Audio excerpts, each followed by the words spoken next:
Good afternoon. Oh, thank you. You make me feel good.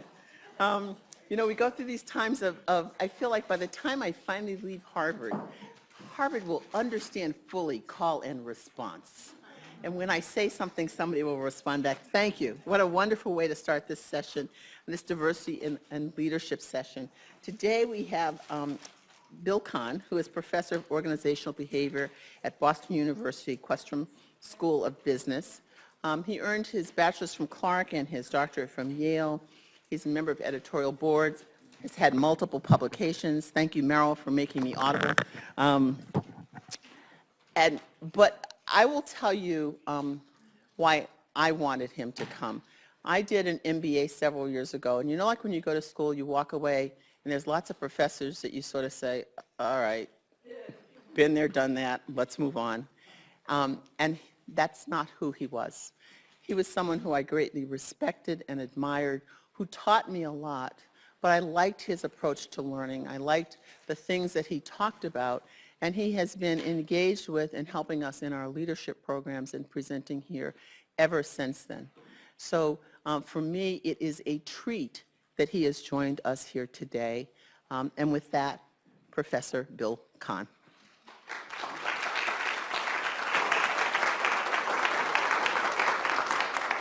So let me lower expectations. I've aged since then, slowed down a little bit. I don't have students like this anymore who always make me look good.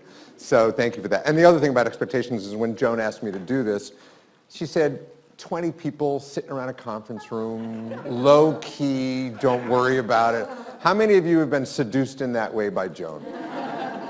But thank you for the invitation. I appreciate it. We're going to spend some time today.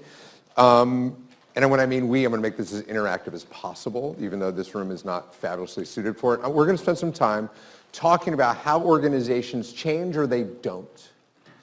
And the title of it is called Dissent. And as you'll discover throughout this, I believe that dissent is truly the only way in which people join an organization. That is, they become fully engaged in it by actually saying, yes, but. I think yes, but is one of the more powerful two words you can say in an organization, because you're not simply accepting something, you've decided to move into it and make it your own. And the way we make something our own in organizations, we say, yes, but isn't there a different way we can do this? So we're going to spend some time on this notion of dissent.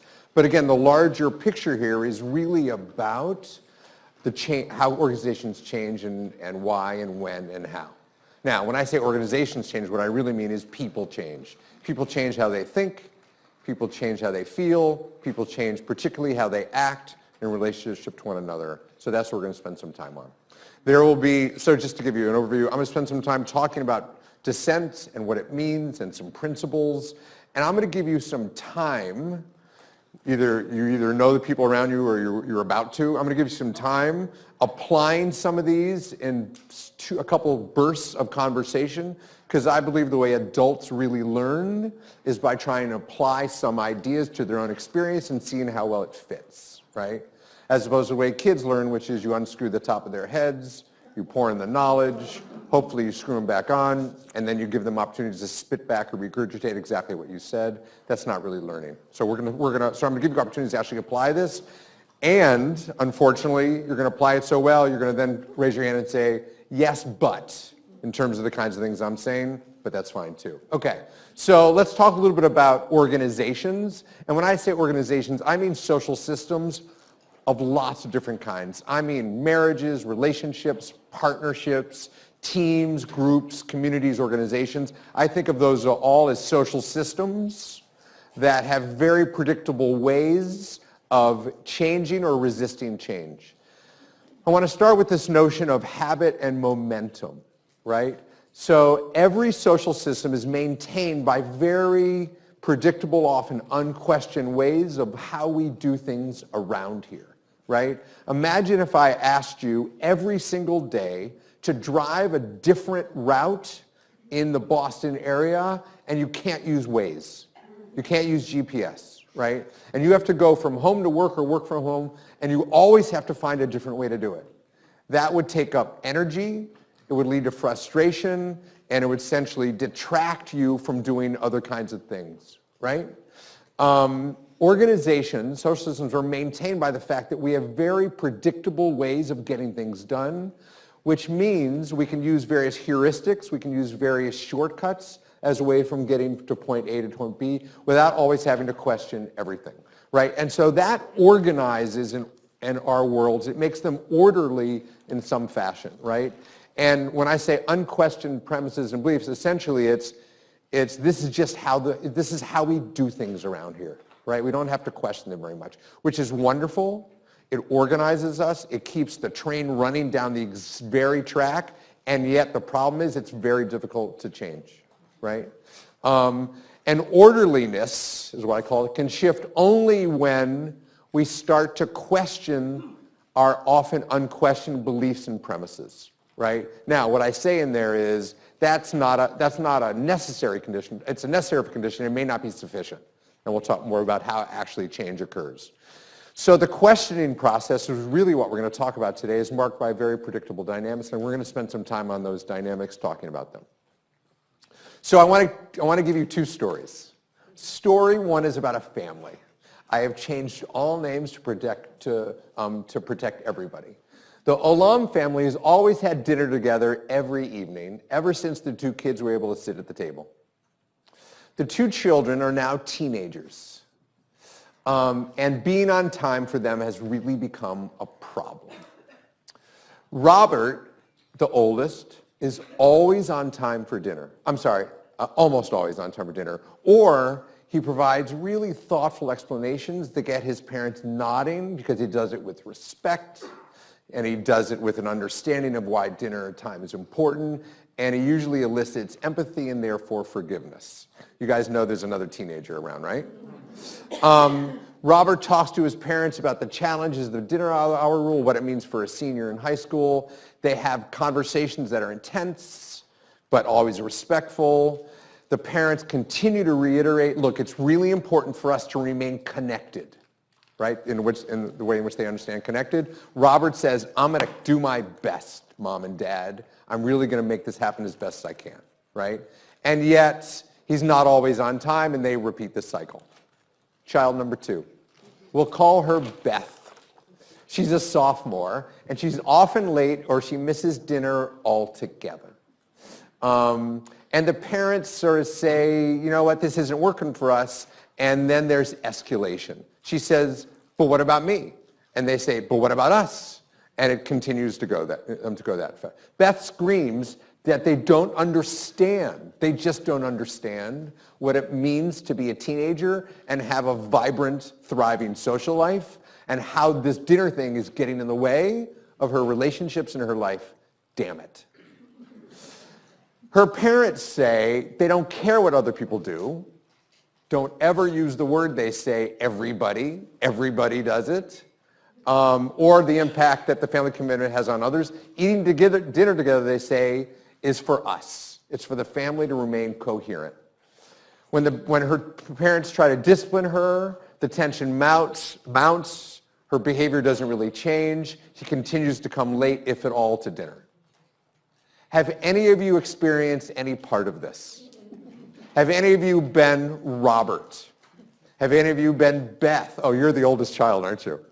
Have any of you been Beth? Have any of you been the parents in this situation? Okay, if you haven't, you will be. Okay. Story number two. Now, it's a little dangerous for me to say this in this room, but I'm going to do it anyway, right? Healthcare. A surgical resident sees an 80-year-old man with severe dementia, and he's suffering from gangrene in a leg. And a recent stroke makes him unable to communicate. The only option, surgical, would leave him bedbound for the rest of his life. So the son, who's his proxy, has decided his father does not want to live under those conditions. The resident leaves orders for the rest of the team to provide comfort care only. Junior resident, intern, medical student, they all nod. The resident says, this is what's going to happen. I've discussed it with the patient's family. This is the course of treatment, and this is the way it's happening. Nothing extraordinary is going to occur here. The team, their job is to make the patient as comfortable and pain-free as possible. Make sense? Okay. The resident removes the oxygen feed from the patient's nose and turns off the monitor. DNR. Part 2. The resident later notices that the oxygen had been replaced in the patient. She assumed that there had been simply a misunderstanding and people didn't really understand her orders, and so she again removes the oxygen and again turns off the monitor. Leaving the room, she sees a nurse slip out of the room. The doctor realizes that the nurse was disobeying her orders.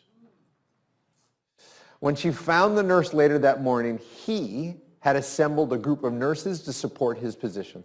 So she walks into the room, and there he is standing there, and behind and surrounding him is a group of nurses.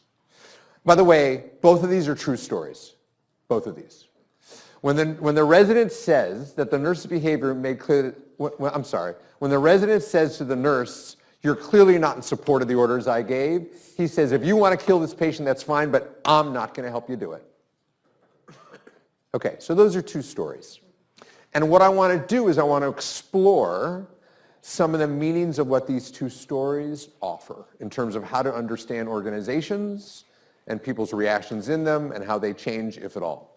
Okay, and I want to start with offering a frame, a diagnostic frame. And I'll call it levels of analysis. First, let me say what I mean by frame.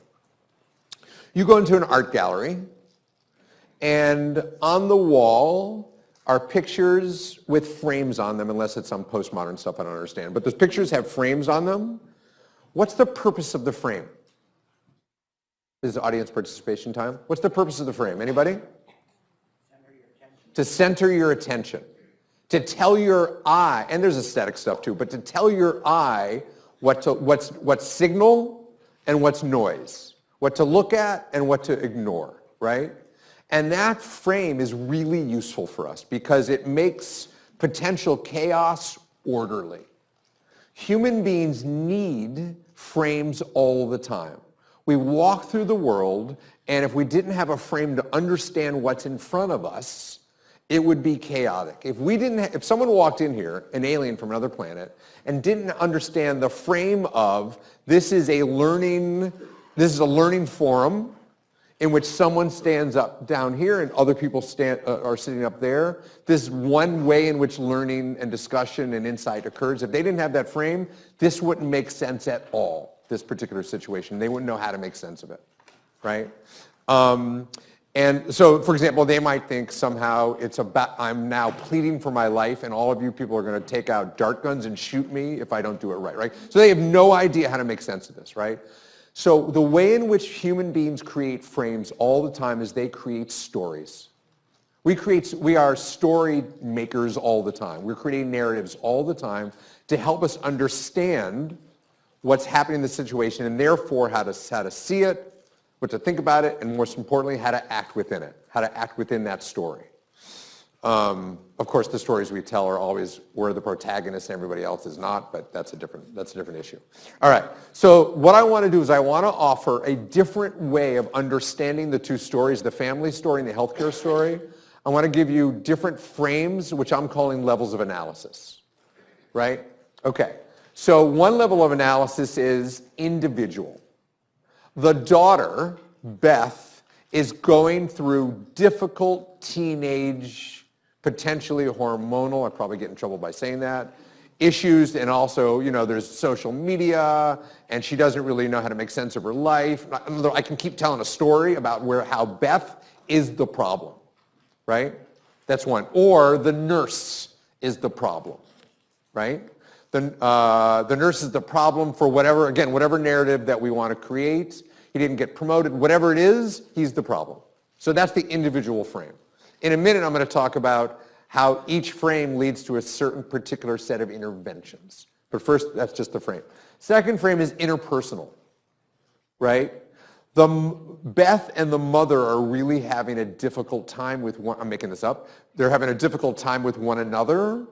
And the way in which Beth is acting out is against something the mother values, which is the family dinner connection time, right? Or the nurse and the resident have had difficult interactions before, and there's a lack of trust both ways, and now it's just playing out in this particular situation.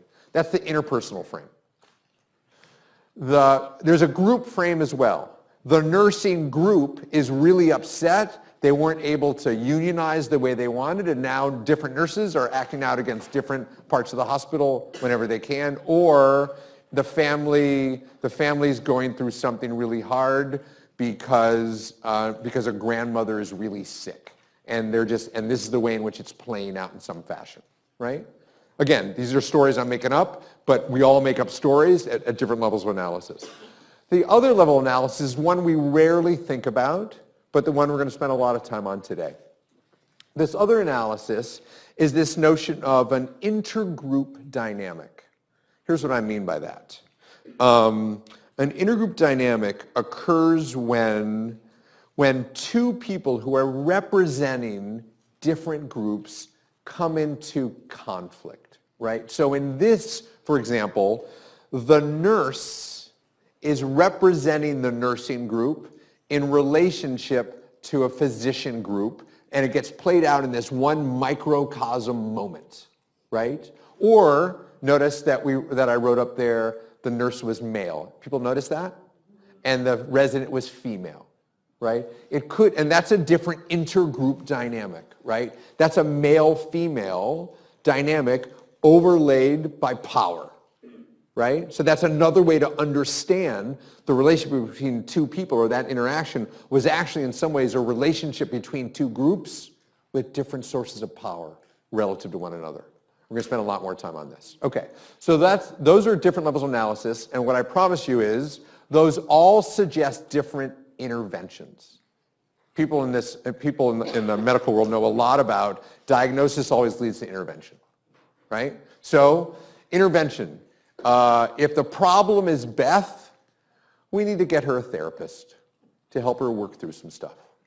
If the problem is the nurse, he needs to get some feedback that would help him change his behavior so he's more politic and he gets on board, right? So an individual level analysis means you fix individuals or you get rid of them, right? Fire them, get rid of them. It's harder to do with a daughter. I don't recommend that as a real suggestion. I'm just saying in general, that if you decide the problem is individual, you distance yourselves from them or you get them fixed. Okay, if it's an interpersonal problem, couples therapy, or separate the two, right? If it is a group problem, you do some sort of team building, family therapy. The nurses as a group need training about their proper place in the world. Did you get that one? Their proper place in the world, right? So in other words, you decide, you fix the groups. If it's an intergroup issue, then you need to spend a lot more time thinking about what's going on in the larger organization, the system as a whole, that's being shaped by relationships between the two groups. That's what we're going to spend time on. The reason we're spending time on this is, A, it's cool, and B, the other ones are easier to think about and imagine, right? The way our minds often work is we often go to the lowest level of analysis because those are the simplest stories to tell. The simplest stories we tell are always about individuals, always, right? It's so easy for us to create narratives about that person and their deficiencies, right? It's often the case that it's often the case that in this country, head coaches, leaders, they just get fired, right? As if that will sort of solve the problem, right? So the lower level analysis are the ones we often think about. This much more complex level analysis we rarely think about, so that's why we're going to spend time on it. Okay, so Dissent. I was driving my sophomore son to school today, and he said, "So what are you talking about, Dad?" And I said, "Dissent." He said, first of all, he said, "So how do you spell that?" Right? Because he thought it was D-E-S-C, right? It was, right? So I said, "No, dissent," right? He said, "Why don't you just call it disagreement?" Which is actually a damn good question, right? And then I went into sort of Supreme Court and majority opinions, dissenting opinions, and by that time he just wanted to get out of the car. All right, so dissent. It's a difference in opinion or sentiment, right? That's simply what it is. It's just we differ in how we understand and approach this, right? The understandings of dissent in our lives and organizations often begin by a close examination of who is doing the dissenting. This is the individual frame that people go to a ton, right? So, and this is particularly by those in power. We're going to spend time on power today, right? Those in power typically favor narratives that focus on the individual problematic nature of the dissenter because it allows them not to have to look at different kinds of issues. Okay, so here's the problem with by focusing only on the individual dissent. People in power, they create cover story. And by the way, I'm sorry, it's not just people in power. Members of the dissenter's own group do this as well because they could be frightened by the dissent or where it could lead, right? So people create what I call cover stories, right? A cover story is, it's like I need an alibi. I need not to be focused on right now, so I'm going to focus on something else, right? So a cover story is, the nurse was triggered by the particular issue of the patient with the gangrene in the leg, because that triggered his own memories of his own uncle, right? Whatever that, right? That's a cover story that we create, right? It also leads to scapegoating, right? Whenever someone is focused on as the focal dissenter, the problem often is that person becomes scapegoated. Now, people use the word scapegoated a lot. I'm going to give you, this is just an extra bonus for you because you're here along with this food. I'm going to tell you the history of the word scapegoat. The Old Testament. Anybody ever heard of the Old Testament? Old Testament, there were scapegoats. They brought 2 goats into the center of the village. For one goat, all the townspeople came in and laid hands on the goat as if they were putting their sins on that goat. And then they sent that goat outside the village as if they were getting rid of all their sins, right? They were now blameless, and this poor goat was now the one who had to carry all the sins and left. The other goat they ate. Not clear which goat you would have wanted to have been in that moment. Okay, so scapegoating essentially is that. I love that story because it really is. That's what happens in scapegoating. We cast all our darkness, the possibility of our own culpability, on some identified figure and then send them away as if we are now blameless. That's what scapegoating is. Identified patients, early family systems theorists talked about the identified patient, right? Often, often the more vulnerable people, which we'll call children, were identified as the ones having the problems in the organization, in the family, it's interesting, problems in the family, right? And they would then send that child or that somehow vulnerable member of the family to get help, even though it was the family system that itself needed the help. So we call those identified patients. And the other thing is focusing only on individuals leads to what I call counterfeit problems. So a counterfeit problem, I like the word counterfeit because it's like a forgery. It feels genuine, right? It attracts lots of interest and energy, right? It feels like the currency that's really important and powerful. So these nurses need more training to understand what it means to follow a doctor's orders. And people get behind that, and it feels genuine to them. They have energy around it, enthusiasm around it, but it's counterfeit. And the reason you know it's counterfeit, anybody remember having substitute teachers? Like in middle school and high school? Right, you probably don't remember because you weren't as bad as I was. What do you call them? Spitballs. Anybody remember spitballs? Okay. Do you remember spitballs? With the straws, which are now about to be banned? Yeah, straw. Okay. All right. And those of you who don't know, before it's too late, before we don't have any straws in our lives, you should go home and teach a kid.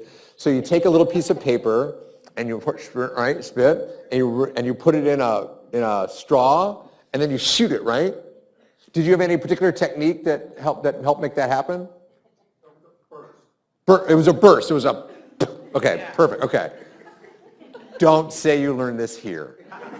Okay, so what happened with the substitute teacher is someone would do a spitball or throw something at the substitute teacher when he or she wasn't looking, right? And she would, I'll say she would then catch, it was always a boy, would catch Tommy and say, Tommy, go to the principal. 5 minutes later it would be Johnny. 10 minutes later it would be, okay, Bill, right? So what was that about? It was control the classroom, but it was also, it had nothing to do with Johnny or Tommy or Bill, right? It was her lack of control or the desire, frankly, to act out against an authority figure who couldn't hurt you that much because she was gone the next day, right? And so the counterfeit problem there is the kids are the problem, as opposed to it's really something else going on, right? And as long as we simply try to get rid of each kid, we ignore the larger problem. I'll say one more last thing about counterfeit problems. If you're having the same conversation over and over again and it's not leading to a resolution, you're having the wrong conversation, right? It means you're working around something, not at something. That's how you know you're in a counterfeit problem. Okay, so I want to give you an alternative frame to understanding dissent. Dissent is actually a message. We're going to talk about it today. Is dissent is a message or a signal that one group sends to another, right? A low power group sends a message to a high power group about something wrong in the system itself. And it's dissent because there is no, how do I say this? Because the groups in power have not offered a different way in which to engage groups without power. Does that make sense? So we're going to spend some time on what that means. I have okay, so let me apply a little bit. The family. So the typical frame is good first kid, rebellious second kid. There's a relationship between the two, by the way. If the first kid was rebellious, it's often the second kid who's like the good kid that sort of works out that way. Kids are really brilliant that way of trying to figure out who am I separate from the kid that came before, so they create a different kind of informal role in the family, right? Here's the alternative frame. Beth is acting out as a representative of the adolescent group in that family system, right, in relationship to the high-power parental group, right? She's sending a message that needs to be interpreted that there's something wrong in the relationship between the two groups. There's something not working here, right? But the power dynamics are such that the kids don't have the direct power to actually reconstruct the family rules. All they can do is somehow, through gentle, loving conversation or stamping their feet, somehow they have to send the message, this isn't working for our part of this system. So the system has to change. But because the parents have not yet sat down and said, so let's have a conversation about what it means for a family to be connected as kids grow older, because they have not invited that conversation, the kids are doing different kinds of tactics, not necessarily conscious, different kinds of tactics in order to get that conversation to happen. That's what's happening here, right? And partly what they're saying is the high power group, the parents have lost touch with what it means to be an adolescent.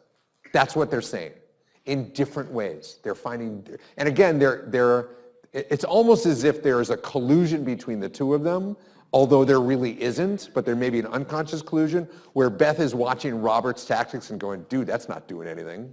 I'm going to try something else, right? Okay, and I'm going to come back to their relationship in a minute. In healthcare, the nurses consider themselves as advocates of the patient. That's what they consider themselves, right? The resident is simply figuring out, how do I handle this complex medical case in a way that does justice to the patient and to his family, and the fact that she's the senior medical person on this case, unless she asks for help from an attending, right? So she's just trying to. So they're coming from just different worlds here, right? The nurse acts on the basis of his professional group belief. That is, we are here to care for the patient, and PS sometimes in parentheses, that means protect the patient from other medical personnel, right? Now, and because there wasn't an invitation for him to share that view, there was no sort of setting for them to have that conversation, he acted out his dissent by essentially putting the oxygen back, right? So the dissent, again, signaled a lack of healthy relationship between nurses, doctors, and families. It was simply doctors and families, and nurses were out. So essentially the nurse was saying, we are also part of this system, right? And so he acted that out, right? And each group doesn't really have an understanding of how they fit together in a larger system. Okay, so those are the two stories. I'm going to keep coming back to those, right, as a way of sort of, as we dive more into dissent. A friend and mentor and colleague of mine named David Berg, he developed 8 principles of working with dissent. I'm going to go through these principles, describe them a little bit, and just to give you a hint, after I go through the 8 principles and talk about them a little bit, I'm going to have you actually sit and talk to a couple of people around you, and I'm going to do this twice. One is, as someone who has tried from a low-power group to change a system, how did you do it? Did you use dissent? What did you do? How did it work out? And then I'm going to say, so, and then after 10 or 15 minutes, I'm going to say, so what did you discover in that conversation? And then we're going to talk about what does it mean to be an effective dissenter, right? And then I'm going to shift to the other side, and I'm going to talk about sort of what it means to be a high power group in the context of dissent. I'm going to give you some time to talk about, from a high power position, parent, coach, administrator, teacher, whatever, how did you deal with others offering dissent? In fact, did you even recognize it was dissent at the time? Does that make sense? Then we'll have a conversation about that, and then we'll move into general lessons, just to give you a hint. Okay, so 8 principles. One is called the group membership principle, and essentially what it means is we all represent groups. I love the word represent. Represent, right? Right now, I am representing a certain group to you. So what is that group? The groupings into which I was born are white, male, Jewish. I would say those are the 3 primary groups into which I was born. Those are my identity groups. And when you interact with me, whether you acknowledge it consciously or not, you're reacting to the groups that I represent to you, and you can't not do that. Even if you wish to not do that, you cannot not do that. I just threw in a lot of nots. Yeah. One knot, you can't, whatever. Okay. And I also represent different professional groups. So at the moment, I'm standing up here as a professor with a tie, and a lecturer, an invited lecturer, right? Okay. Those are also, depending on what your groups are in relationship to those groups, also will influence our dynamic. You can't get away from that. People who say they are colorblind. Did you just say Jesus? Yeah. That was a call and a response. Did you see that? I could do that all day long. Right? All right. You cannot be colorblind. It's not possible, right? Whether you acknowledge it or not, the unconscious is always there. In fact, color, race, religion, it's always there. And to erase that from someone else is to erase who they are. Okay, so we experience events in the context of our group memberships. We can't help but be biased by those memberships. This is where I can't not, right? You can't help it, right? And I think of the sort of lenses and filters, right? You put a lens on, and what you see, and so what sort of lenses do is they filter what you see some things very clearly, and you might not see other things very clearly at all, right? Those are our biases. And the reason this is wonderful is it's actually liberating to actually understand that these group memberships are there all the time, because it helps us understand it. Just let me step back a second. What I'm really trying to do with these 8 principles, and what David Berg is trying to do, is we're really trying to help people adopt this much more consciously as a different frame and tool by which to understand what happens in our relationships with others. Because that then offers a whole different world of intervention, up to us. Okay, so that's one. One is, so group membership, we always represent or represent group memberships in relationship to others, and they always affect our interactions. Second is a principle called hierarchy. And what it means is members at the top of any organization, however you define top, and even if you're a middle, you're a top someplace, right? And again, it could be identity groups, it could be professional groups. What we know is that people at the top of an organization are always encased in their own views. I think of it as a bubble. And it's not bad, it's not good, it just is, right? And it is for a couple of reasons. One is, the higher you go in any social system, the less information you have about other parts of that system, right? Why? People stop telling the truth. People stop sharing their, and you guys had a session on safety, right? Psychological safety, right, with Amy. People stop being completely open and honest about what they're thinking and feeling and giving feedback to those who are in power. Why? Because of vulnerability, right? Because they're in much more vulnerable positions.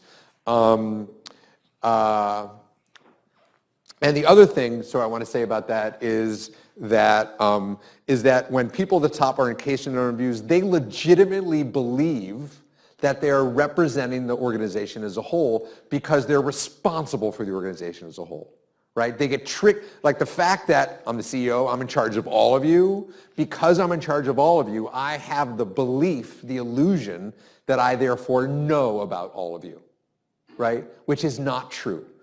Everyone knows much more about their piece of the world than anybody else does. Always, right? And what I'm going to get to later is one of the punchlines is the best leaders know what they don't know and invite people in who are experts about their pieces of the organization. Okay, so partly they're encased because others withhold feedback, which means dissent is often likely to come as a surprise, right? My intentions are good. My intentions are to lead this whole organization. And since I used to have that role. I used to have that job. I used to be in that part of the organization. I used to be an adolescent, right? So therefore, of course, I know what it was like. The truth is, yes, but also really no, right? Because you don't know what it's like for them. You don't know what it's like for them now. And you also have your own bias now of how you want to believe their experiences, right? Because of where you are now in the organization. So the parents are stunned by the fact that Beth is having such a problem with the dinner issue. They're surprised by it. When you were kids, you used to love dinner together with us, right? It was amazing. It was a great time for you to tell us about your day. We practiced with sippy cups, whatever the hell, right? It used to be like, what happened to my little baby wonderfulness, right? So it often comes as a surprise, and the resident is shocked that the nurse had the what's my word? Thank you, chutzpah, to actually do that, right? Audacity is much better. Okay. So that's the hierarchy principle. As when we're at the top, we can't believe that we don't have a full understanding of the system as a whole. Okay, complementarity principle. All organizations, all organizing social systems have specialization and differentiation, right? Divisions of labor. You do that, they do that. Ideally, we come together, right? And what happens is because different people have different parts of an organization that they're responsible for, what happens is that they need one another to piece together an understanding of the organization as a whole. That is, they're complementary. They fit, or they should fit, right? You gotta practice that. Jigsaw puzzles. I love so I came from the word piece, right? Jigsaw puzzle, right? So imagine having, I remember when the kids were little, we used to have like a table out and there's a jigsaw puzzle, right? And occasionally we'd get together or different people would, right? Imagine having a jigsaw puzzle and all the pieces are spread, and yes, I'll give you the picture on the box top, even though in life we really don't have the picture, but sure, I'll give you the picture on the box top that we're trying to create, right? Imagine having that, and imagine that that some part of your organization or some part of your family that we're trying to put this thing together can only, imagine you can only see 40% of the pieces, or you only have access to 40% of the pieces, right? And the other parts of the organization or system or family have access to the other pieces, but you haven't invited them to add their piece to the jigsaw puzzle, right? There's no way they're going to be complementary. There's no way they're going to add anything, and there's no way you're going to piece together the whole to have an understanding of the whole system, and therefore not be able to move that system in a useful, productive, effective, and vibrant way, right? So that's the metaphor I'm offering here. The different views of the groups are, of course, complementary. That is, they do fit together, right, for the whole. And dissent, therefore, is an effort, and again, it's not necessarily conscious. I would argue it's often not conscious, right?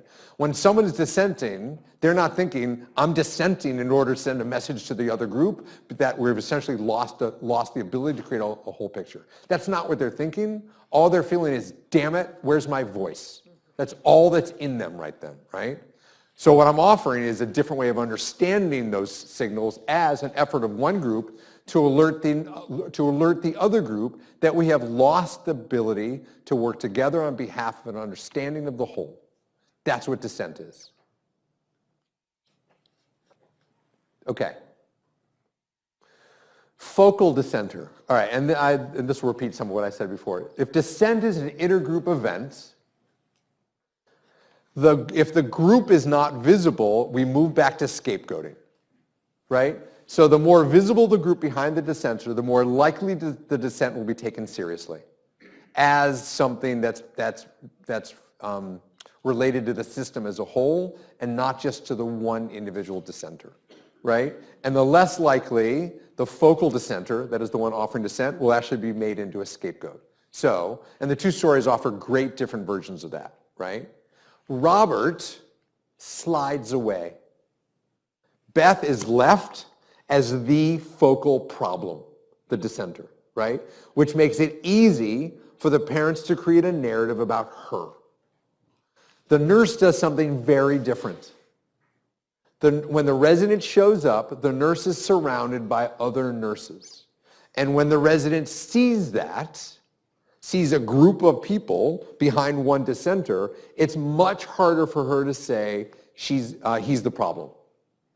She now has to have in her mind, there's something larger, literally larger, there's a group larger going on here that she now has to consider, which makes her have to reframe or create a different narrative about the possibilities of what's going on in this situation. Right? She now has to step back and understand that event, disobeying her orders, might have been a microcosm of something larger that she has to pay attention to. But she can only get there, she only gets there because he has a group around him. Okay, engagement. Dissent is a communication about the relationship between two groups. It would be very easy, I mean not easy, but it would be simplistic for Beth to run away. I don't mean literally run away, to start spending a lot more time at her best friend's house, right? And essentially say, I am checking out of this system, this social system, this family. It'd be relatively easy for her to say no to the family, right? If she's hijacked by her anger. It would be relatively easy for the nurse to say, I'm never going to be assigned to that resident who makes those decisions, right? Neither of them do that. The reason neither of them do that is because they're actually sending a signal about their concern and care about the organization as a whole, about the social system. They don't want to burn the place down. They want to make it better and more inclusive and smarter in a way that works for all of its members, right? And by the way, satisfies its primary mission. The primary mission of a family is the individual development of each and every one of its members, to allow them to grow and develop in a way that gives them a secure base or a place from which to go off and do adventures and then come back knowing there's going to be love. That's the primary condition. or the primary mission, right? That is being violated by this struggle around dinner. So dissent is not simply an act intended to destroy a relationship. In fact, it's an act intended to better the relationships within it, right? Dissenters, therefore, are really, under the surface, they're struggling with the needs to both move against, but also remain connected to the authority from which they are actually dissenting. It's not hard to burn something down. It's much harder to stay engaged and also frustrated. To stay engaged and also saying dissent. And in fact, what I said before about engagement, before I started these principles, is I believe that people truly join a system when they're able to say, hang on a second, this isn't working, right? They're not simply following along and being told what to do. They're actually starting to try to make something better, which means they're now engaged in it. Okay, I think I got two more, maybe one more. I said before, dissent is often diagnosed as at a low frame, at a low level analysis. But I want to talk about persistent dissent, right? Persistent dissent is, and I used it before with the substitute teacher. If one person is doing it, and then another person is doing it, and then another person is doing, you can't believe it's just about the individuals. It's now a larger dynamic going on, right? And the reason you know that is because Robert doesn't say to Beth, we never see Robert saying to Beth, cool it. Just cool it. Just go along with it. We never see the nurses saying to the dissenting nurse, just stop it. Like, we're fine, right? You really are a problem. And what we know is if dissent continues to be manufactured by either one person or by different individuals, it's because they really are representing a larger group. Because groups have an amazing ability to extinguish behavior they do not want. Their amazing ability is rooted in the fact that people desperately want to belong. They want to be part of something larger. They don't want to be extruded from the herd because that's when they're more vulnerable, right? Groups have an amazing way of exerting pressure, consciously and not, on individuals to get in line. So if someone is regularly being rogue, you could bet that the group is supporting his or her ability to do that. Most of you, unfortunately, know what it's like to sit in a meeting and you disagree with someone in power who's advocating a certain position or stance or idea. And you raise your hand and say, this doesn't make sense. I can't believe we're going to do this. And you get shot down. And everyone around you sort of puts their head down and they're sort of, writing their pencils or whatever they're doing, right? And then what happens once the meeting is ended? What happens? Everybody goes to you and says, I agreed with you, right? But none of them would do it in public, which meant, and essentially the group was saying, go get him, go get him, go get him, go get him, right? So essentially you were representing the group, but the group didn't want to be visible and public because they didn't want to become vulnerable, right? And we're going to come back to what that means for dissenters in a minute. If there was no group agreement, others would disassociate or suppress it, guarantee it. It's so dangerous when people say after a meeting, I'm so glad you did that. And what you want to say or what you do say is, and where the hell were you in that meeting? Right? Because essentially what you're saying is, you left me out as the scapegoat. Okay, last one. The natural response of groups in power is to remain closed to dissent. Why do I say it's a natural response? It's because what I said before, which is people at the top often feel like they have a fully baked, complete understanding of what's going on here, and if they have any sense of insecurity around that, then what happens is they tend to shut down, they close ranks, close the boundaries, and shut down. Leaders have choices when there is the potential for dissent or when there's dissent. One is to open up the boundary to others' views. to recognize I need everybody's jigsaw pieces in order to piece together a full understanding of the box top picture of who we are and what we're trying to do. That's one choice. Another is to experience dissent as rebellion that needs to be squashed or squelched, right? And there's a range between the two, right? But those are two possible interactions, right? Clearly, I have a preference for one of them, right? But there is some tendency to push away the dissenting voice. Why? Because you may not be prepared for it. It may go against something you're trying to do. It may make you worried that you actually don't know what's going on, right? It may sort of trigger that. Okay. Oh, I did have one more. Last one. The authority group often believes itself to be perfect in its understandings. Dissent offers the opportunity for this, what I call the specific nature of imperfect understandings to be discovered.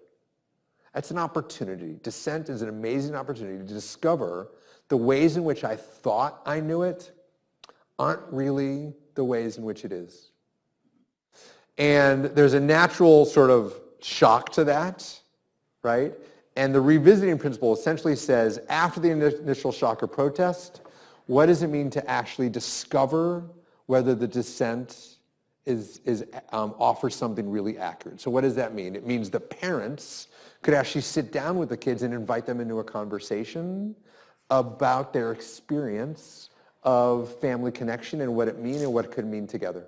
Or the parents go talk to other parents who have teenagers or who survived teenageness, right? And figure out and see what they did around this, around what family connection was, given the fact that teenagers are doing exactly what teenagers should do, which is starting to move away. That's exactly what they should do, right? They're starting to form a set of competence and understanding relationships that doesn't depend on mommy and daddy, right?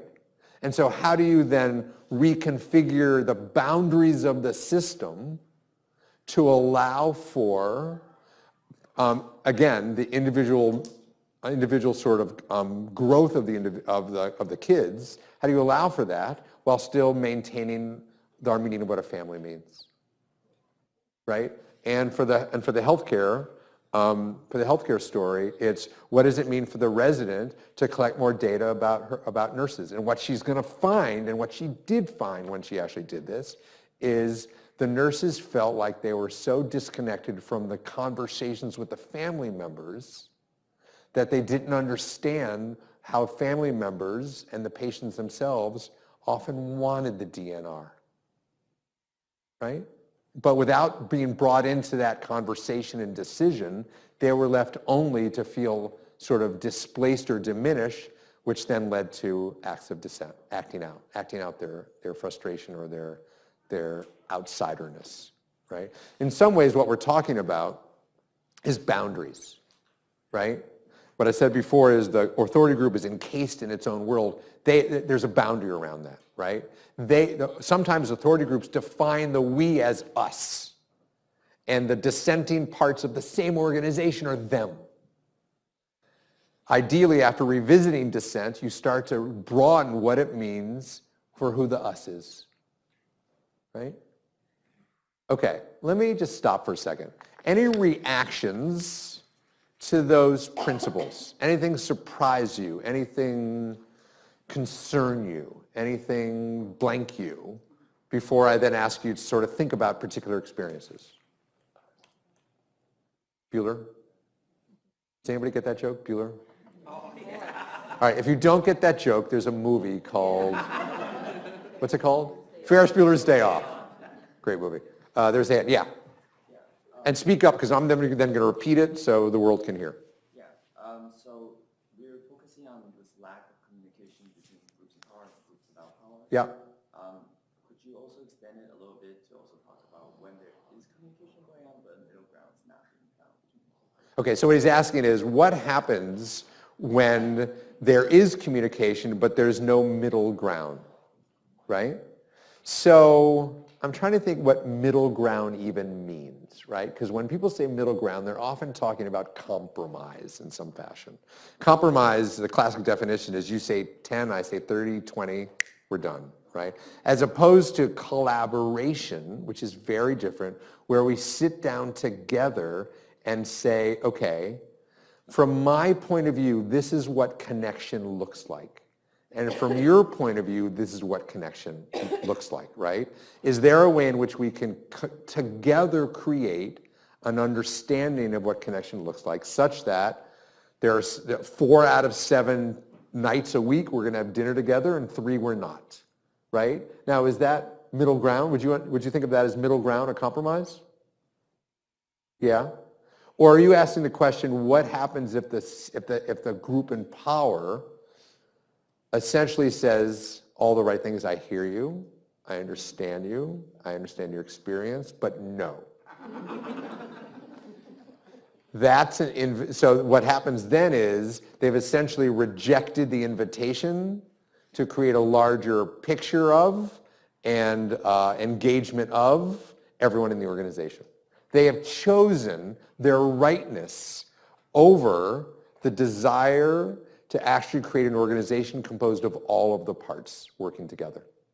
And that will happen. Other questions? Yeah. Comment. I find your presentation engaging and informative. I'd like But- to describe about the nursing situation. However, I find the family piece extremely cultural. As in white boy cultural. American culture. Cool. Okay. Keep going. My family's from Ethiopia, and asking a child, what do you think? You're going to do this? What's your opinion of that? It's very difficult. And does that mean it's right? I'm not making a judgment. I'm just saying this is how cultural is practiced. Yeah, that's interesting. And to hear you share that particular scenario, Right.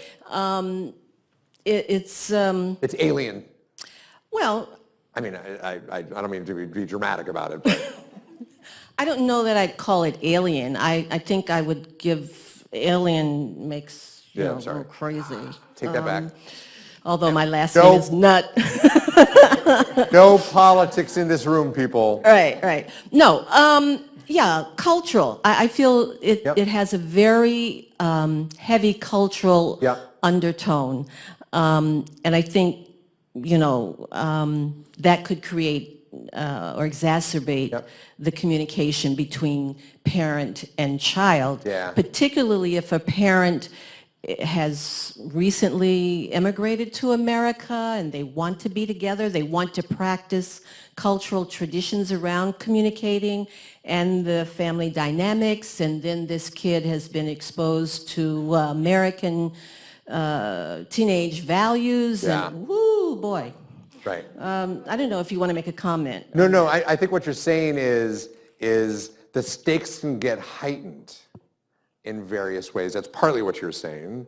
And I think the other thing you're saying is different cultures define their primary goals differently, for example, for a family.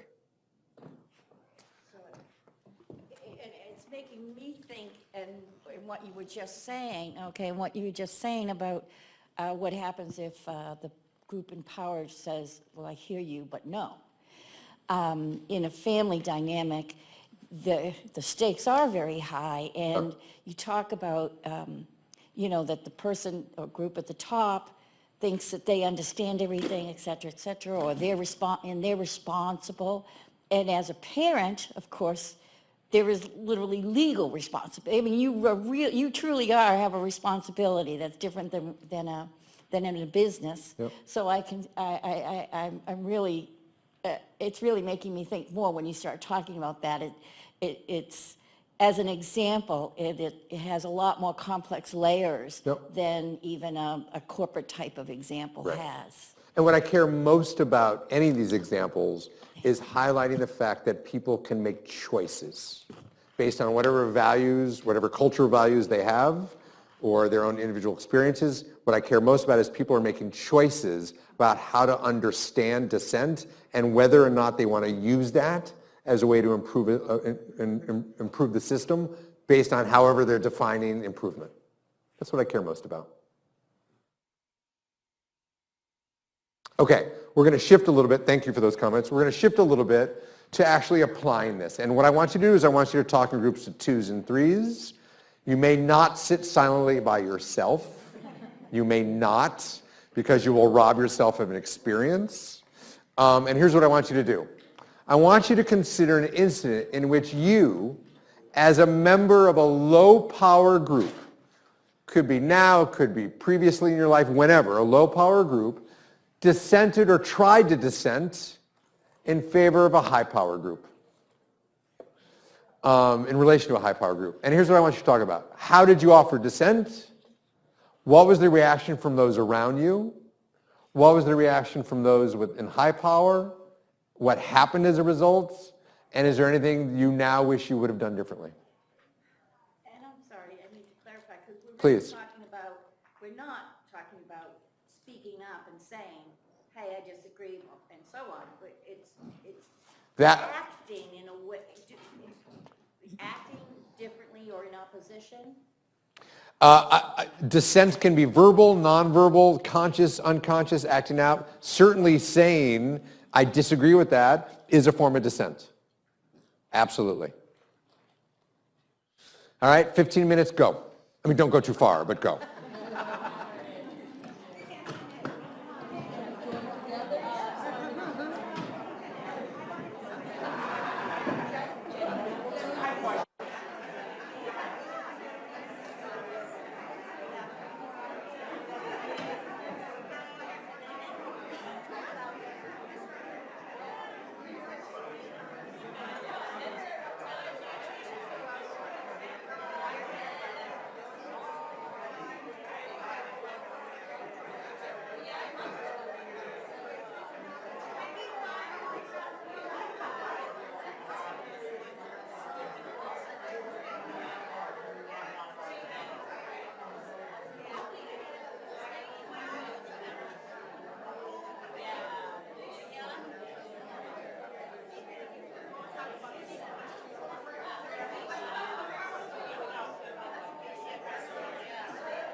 Okay.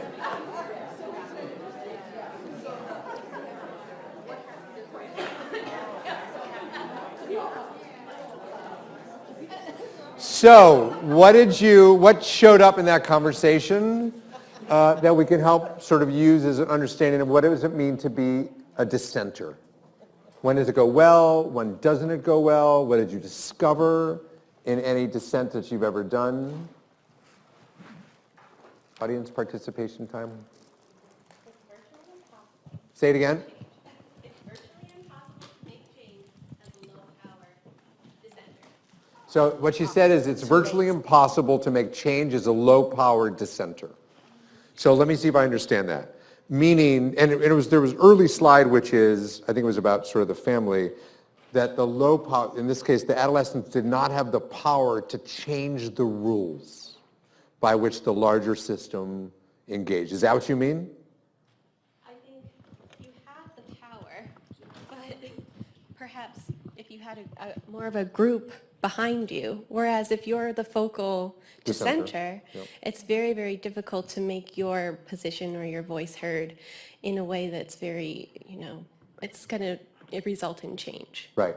So I think, so what she said is if you're alone, right, if you're alone in that process, it's very difficult to have that voice matter. Yeah, even if you have those people who come up to you after. After, and say, I know. Ooh, I really thought that was a good idea. Oh, yes. Like, it's just, unless you have, that critical mass saying this isn't working for us, Right. it's very, very hard Right. to change anything. Reactions to that? Yeah. Okay. Any reactions to that, and then I'll come back to you. I think this is a really interesting point because especially at Harvard, I think we're an organization where there's not, it's not like a triangle scheme where there's a lot of people at the bottom and a few people at the top. I think it's pretty uniform, whereas like in my office, we have me at the bottom, one person in the middle, one person at top. And so if I'm dissenting, is it because I'm representing a group or I'm representing myself? Am I being selfish? How do I convince the top that I'm caring about the organization as a whole and just not my part in it? And I love the fact that embedded in that question is you're not even sure sometimes, right? And I also love at the very end you said, I think you gave the answer in your question, which is you have to continually focus your efforts in a language which is about caring about the system as a whole, right? It can never be perceived as it's only for me, because the language of the people at the top is about the system as a whole. So you have to use that language in a way that makes sense, right? There was a hand up here. Yeah, thank you for not throwing it. Thanks. I think in our discussion, a lot of what came out was that dissent can come from just gaps in information, and kind of they can go both ways, which is that you may dissent, but if you had the correct information, you wouldn't have dissented because the lack of context that the person in power decided not to provide resulted in you perceiving the situation a certain way. And then dissenting and then having it seen as insubordination when in reality you just perceived it to be arbitrary or incorrect when there was a bigger reason. And then on the flip side, I think the other person in power, this is, I think, the more typical case where they don't realize that they created a problem, and then, and then they don't realize that you're trying to address the problem, and so lacking that information and then seeing what you did as dissent. Right. So it sounds, if I understand correctly, there's a lack of information shared either way or lack of communication. But what you also said is, and each side comes to the other based in a lack of trust in the other's good intentions, which then leads to a conflict that we understand as dissent. Is that right? Yeah, that's a good way to frame it. Great. Others?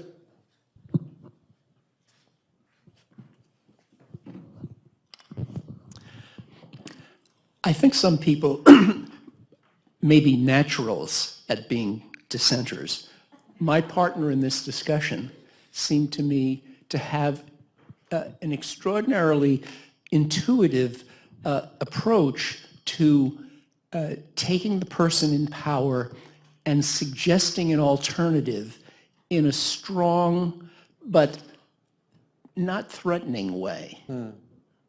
So you're saying some people have a gift for effective dissent, Yes. right? And I think it goes back to that sort of conversation, which is, and it sounds like they couch it in the language that the other can value and understand.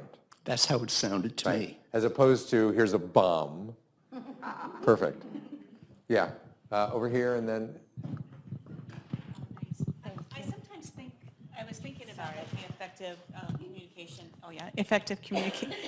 effective communication about dissent. I know that I'm in some groups and some leadership groups, and there are people that are really like very clear about like dissenting, like disagreeing, yes, but the way that they do it causes more disruption, and it makes everybody uncomfortable.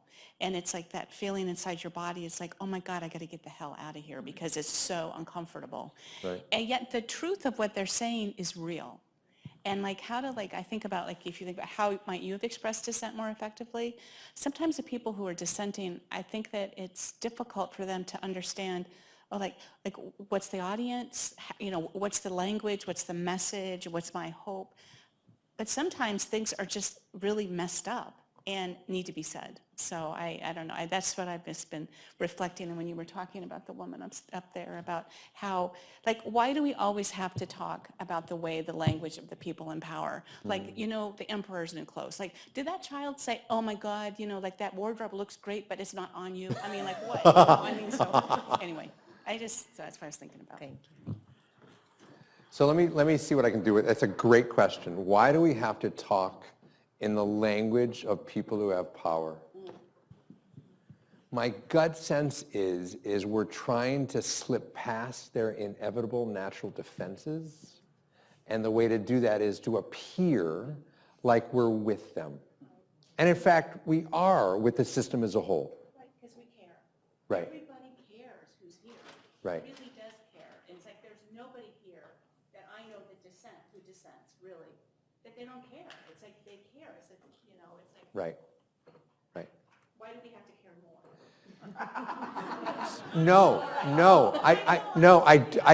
I don't think it's about, I don't think it's about caring more. I think it's about caring about the parts of the world that we live in and cause us pain that don't necessarily cause other people pain.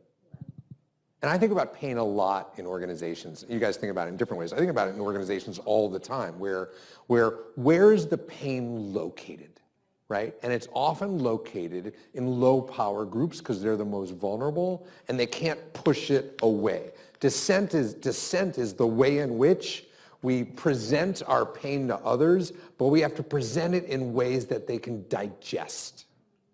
That's what this is about. And therefore, and once pain spreads throughout the larger part of the system, particularly to people who can make decisions, that's when it changes. Look at the two of you, you're eager. So will you throw one up there? Anybody else while you're moving up, anybody else on the sides? Sides are good? Okay, middle. You guys don't remember Phil Donahue, do you? Love Phil Donahue. So I have a bit of a comment on what this lady was saying, and I think it's interesting, if we just consider who is here right now, do we consider ourselves as a group as the lower power group or as the higher power group? I don't want to make anyone raise their hands, but I think it's interesting. I would go as far as to assume most people here would be the dissenters rather than the group that is dissented against. And just by that knowledge alone, we can think about the group in power. How receptive have they been? Have they been trained to deal with dissent? Do they have time to come to seminars like this and learn how to deal with dissent and how to interact with the other people in their organizations? All right, two reactions. One is, in another slide, I'm going to ask you to reflect on the experiences in which you have been in power, wherever that is or was, right? Because you framed it as or. right? Your framing of the question was, how many of us have been in low power or high power? I'm assuming most of you have experiences of both, right? That's what it means to be a middle. Most of us are middles in the world in some fashion, right? The second thing I want to say is I want to be very careful about narratives of victimization. I just want to be careful about them, right? Because again, those are choices we make about how to, narratives are always choices we make about how to frame our experiences, right? So I want to be very careful in the notion of you're here, but well, where the hell are they? And until they change, whoever the hell they are, none of this will matter.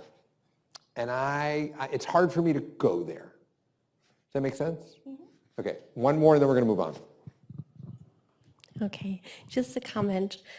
A comment on the comment on the comment? Exactly, the Got it. commented. And I'm thinking that part of the issue is that we don't like to think of ourselves as the higher power. Yeah.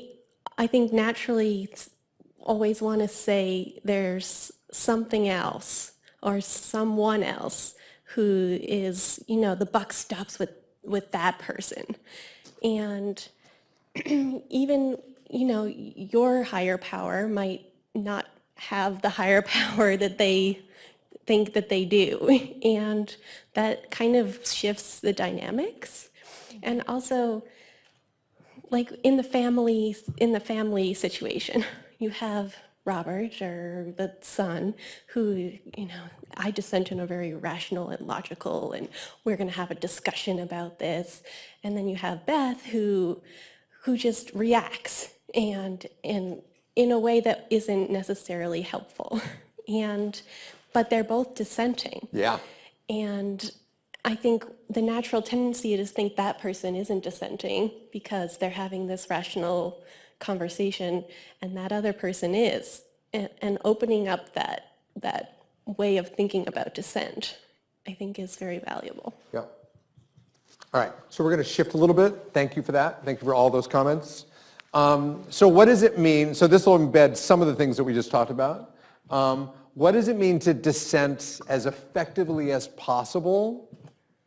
Effectively as possible, right? We can't change how anyone's going to react. All we can change is the choices we make about how we offer dissent on behalf of an organization that should change, any organization. So remain connected to others within the low power group, right? And the way I say that is never be the lone voice. Always struggle to create a choir around you, even if people are scared, right? And talk with them about the benefits of what it means to offer a collective voice on behalf of changing an organization for the better. That's your argument. Find ways to empathize with those in a higher power group, even when it's difficult to do so. Whenever I'm teaching my MBAs, and a lot of them are like middle managers or executive MBAs and middle managers, and they're like VPs, right? They're directors and VPs, and they do the same damn thing. They talk about them, right? And they talk about their CEOs and their senior leaders and their C-suite people. And I stop and I look at them and say, so tell me what happens. When you guys are in those offices, are you just going to become dumb? Is that what we're talking about here? And they don't even know what to do with that, right? But there's something about, and I said it before, the higher you go in an organization, the more encased you are in the world that you wish to believe in because others aren't giving you the data and the information. So dissent, and you said it before, you said it was partly around communication and information. Partly what dissent is information. You have to frame it as such. Use language that they can understand, we talked about that, or find interpreters who can speak their language. I didn't say assassins, I said interpreters. Position, and I talked about this as well, because this is probably one of the most important.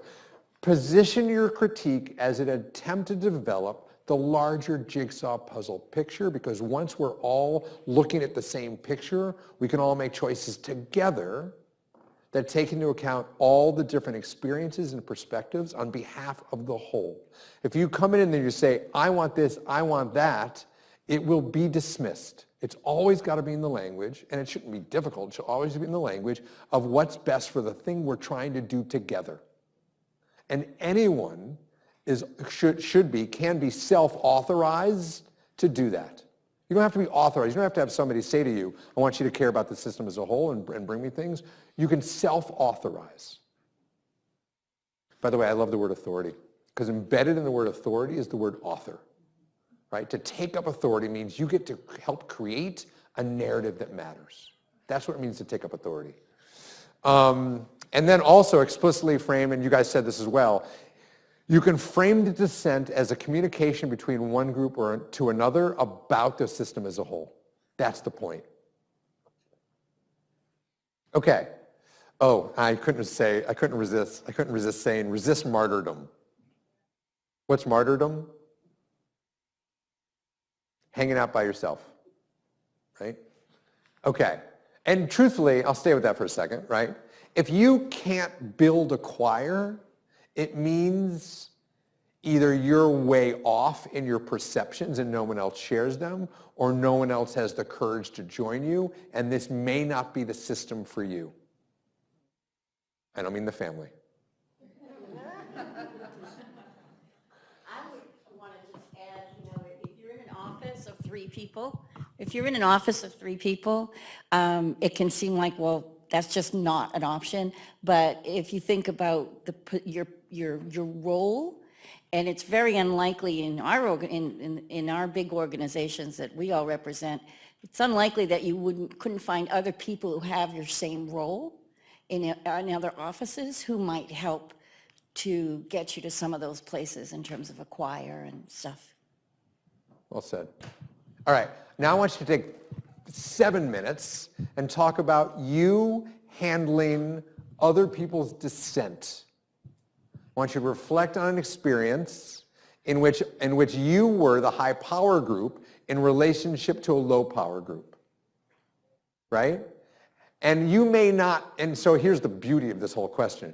You may not even come up with an example of others' dissent, but you can come up with an example of someone who was really annoying. Do you understand what I'm saying? Because this is about your damn frames, right? Can you come up with an example of someone who they just kept coming back and they kept coming back, and I couldn't figure out how to get rid of them, and I don't know what to do, and they're right, whatever it is, right? So think about someone who's been problematic, or a group or subgroup that was problematic, and they wanted something that you had access to in terms of resources you had access to. Just spend 5-6 minutes on that, and then we'll talk about where we're going to go, which is what does it mean to be a leader, which is really what this is about. Ready, go.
get them ordered.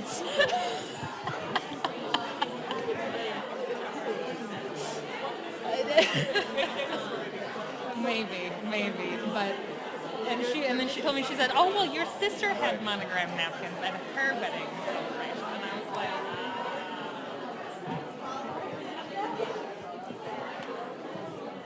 Okay. So what showed up in that conversation? All you powerful people, 2 key words, talk to me. trust Yeah? and listening. What? Listening? So, Caught me, okay.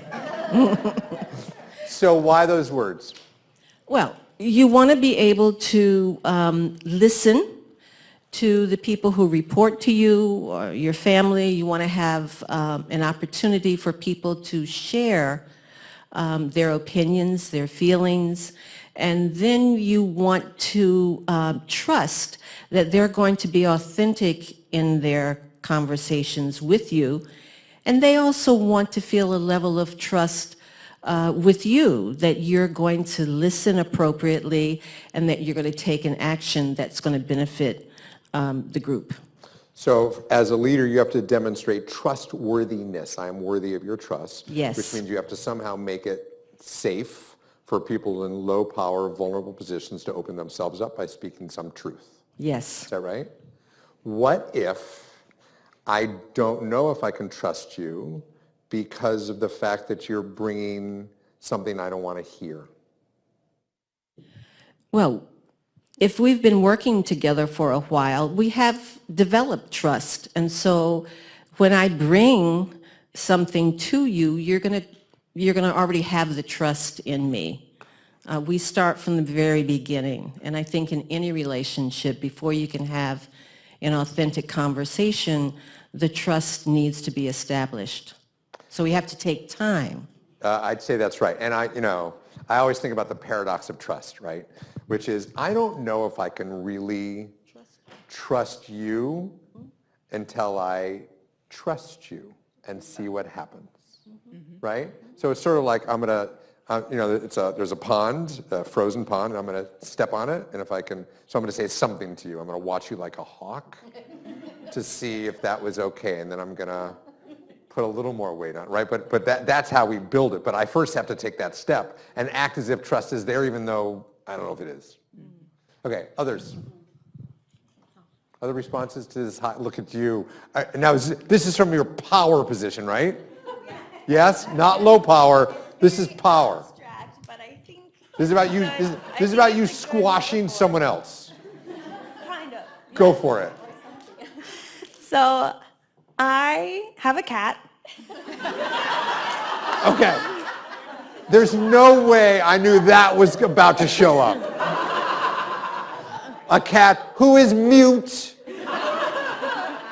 I have a cat, and he is And what's the cat's name? Loki. He's Loki. low key, you know. Wait, Loki like the Asgardian god? Okay, keep going. So I have a cat, and I also have roommates.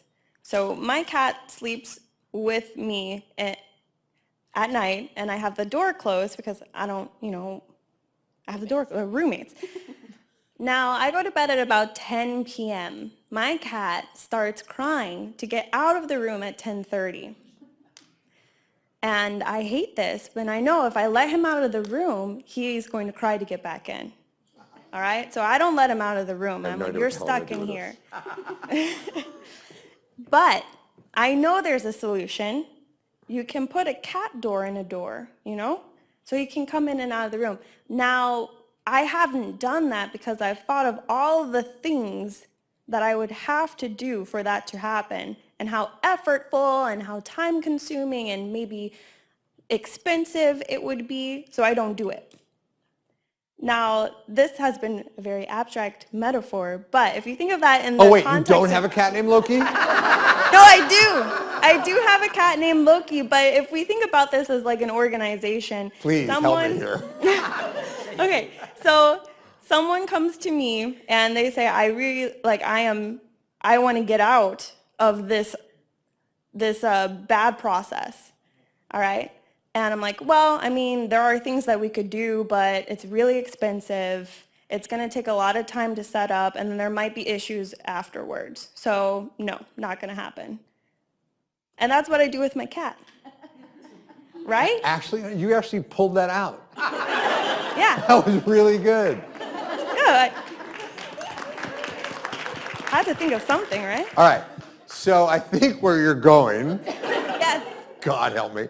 I think where you're going is this notion of, I actually have no idea where you're going. Next. Who else? Well, it's the fact that as a higher position, I acknowledge that there's an issue, and I acknowledge that there is a But you're solution. not willing to invest in it. Exactly. Understood. Yeah. Got okay. it. Thank you. 10 words. All right. Done. Anybody else? You good? Go for it. So we kind of talked about an interesting situation where you're a part of a high power group as far as position, but I guess a lower power group in being a manager that's younger than who you're supervising. And so the dissent. Are you talking about myself? Yeah, you? we both talked about age. All right. So it's really age, gender, ethnicity, race, all of it. all of the above. Because it's not, because I've been simplifying. It's not just, there's multiple layers of power, low power going on all at the same time. Yeah. Cool? Yep. All right, keep going. Well, I guess that's the issue. So dealing with dissent and not knowing exactly if it's because of, a disagreement from the subordinate to the boss, or from because I'm older, I'm younger than you, but I'm managing you, or because you disagree with me because whatever reason, like navigating that Yeah. and how to address dissent with all of those different factors involved. Right. And so did you guys come up with any answers around this? That's another session. Oh, I mean, we're staying until 5, right?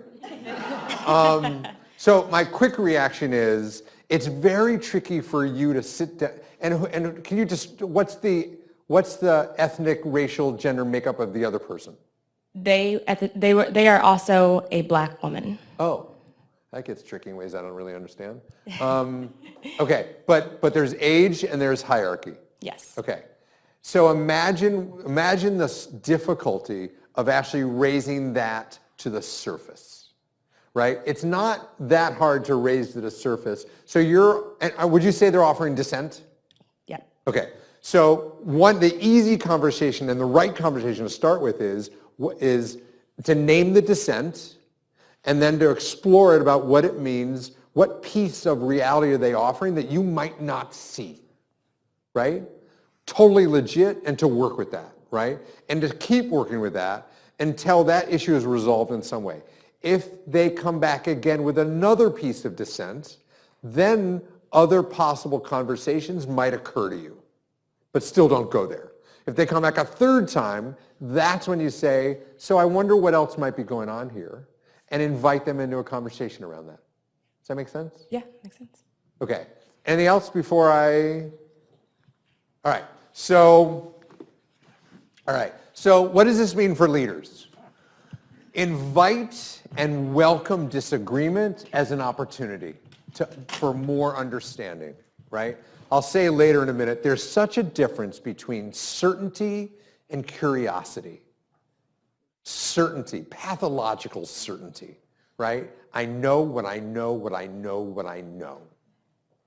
Curiosity is, can you help me understand more about this? Because maybe I don't know some things. People have this, and we have such a sophisticated radar to know if people has a sort of a no vacancy sign up, or whether they're available in some fashion for real conversations, right? As leaders, we have to be able to invite people into those conversations. Honor different perspectives and offset the things we think we want to hear, right? Confirmation bias is a classic classic heuristic we use. Confirmation bias is we look for information to confirm what we already wish to believe, and we disconfirm or ignore or don't collect data that might disconfirm what it is we want to believe. We talked a lot about this already today. Care more about given purposes than about being right, right? We are in a system together. We have chosen, kids haven't, we have chosen to enter this system. There are other systems we probably could become members of. As long as we're making choices and have agency to be in the system, we should care about this system, right? And assume others are doing that too. Appreciate others for the challenges they offer. Pause to think, and by the way, when I say pause, I'm not talking about Loki. Hello? Are we good? Okay. Pause to think and consider. Don't react.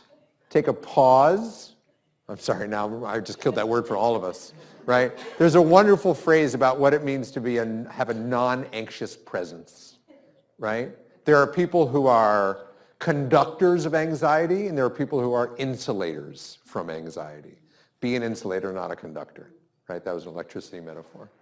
I talked about curiosity, and strive to learn what you don't already know. This is what, I would argue this is the heart of leadership. It's not just being smart about strategy.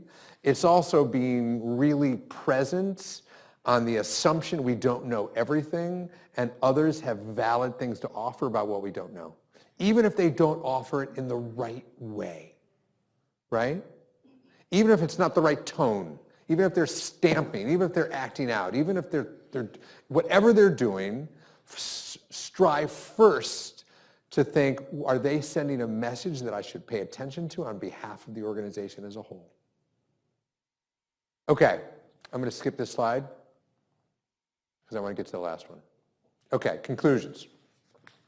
Social systems only change when there's dissent, right? And in fact, individuals only change when they're given feedback that their habits of thought and action are not productive or useful for those around them, right? Feedback essentially pierces the bubbles we always walk around in, always, right? And as leaders, we need that in order to be different. Dissent is how those without authority are able to truly join. I said that, bless you.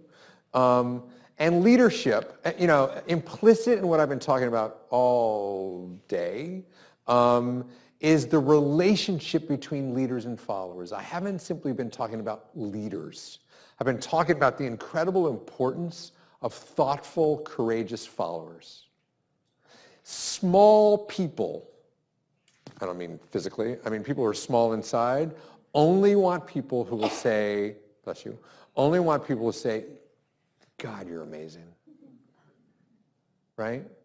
They want sheep because they're frightened on some level of someone who will offer something that's not just about them.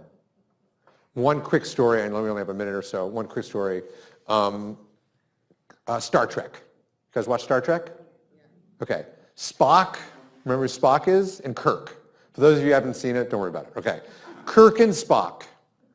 They beam down to an alien planet with a guy in a red shirt. The guy in the red shirt is dead before the first commercial, but then there's Spock and Kirk. Kirk is all hormone.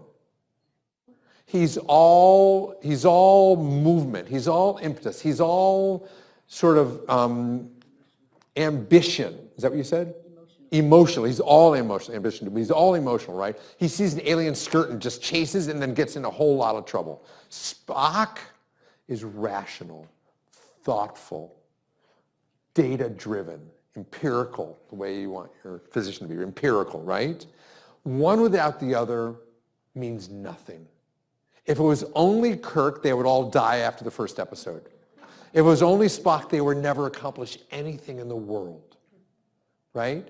But the two of them, I said complementary, the two of them together are exactly the right leader-follower pairing. But it requires Spock to have the courage to differ, to dissent, and it requires Kirk to be open to it and acknowledge Spock for something he gives that Kirk himself does not have. There's humility, and there's a desire on behalf of the whole system to get something done. That's a leader-follower pairing that matters. The courage of the follower and the openness and availability and willingness and humility of the leader. As a follower, your job is to be courageous and offer dissent on behalf of the system. As a leader, your job is to find those people and challenge them to bring themselves fully into the organization and join with them in some fashion.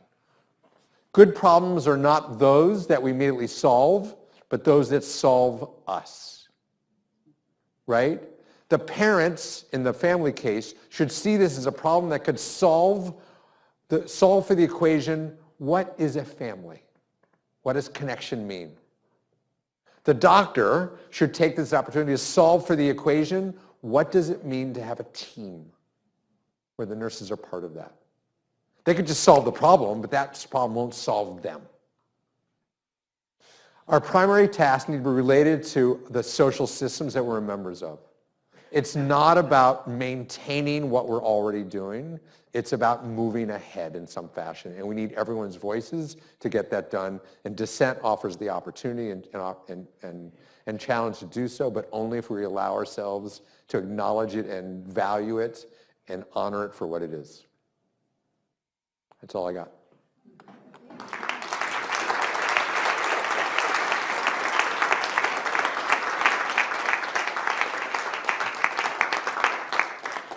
So you now know why he's one of the only 2 professors that I still speak to from my MBA program. And it's not that others were bad, but he's inspiring. So I thank you for that. This was, to me, an important part of our Diversity in Leadership series, because for me, this conversation about dissent or disagreement, according to your son, or difference is part of the heart of why we think that diversity and inclusion are important. Diversity is not just about the picture on the wall and do we have a myriad of colors and it looks pretty. And it's not just about having a seat at the table, but it's having a voice and being able to shape and frame part of the discussion and where an organization goes. So for me, this is critical, and we should see our organization as we become more diverse, as we become more inclusive, as people feel more like they belong, as better able to move towards achieving our mission, achieving our values. So to me, diversity is all about good and all about making us, as Harvard Medical School, as part of our system, better. So I thank you for your presentation. I thank you for your participation. I wanted to be in part of those discussions because some of them there was a lot of laughter. I found out about a cat. Who knew? But thank you for being here today. Thank you very much.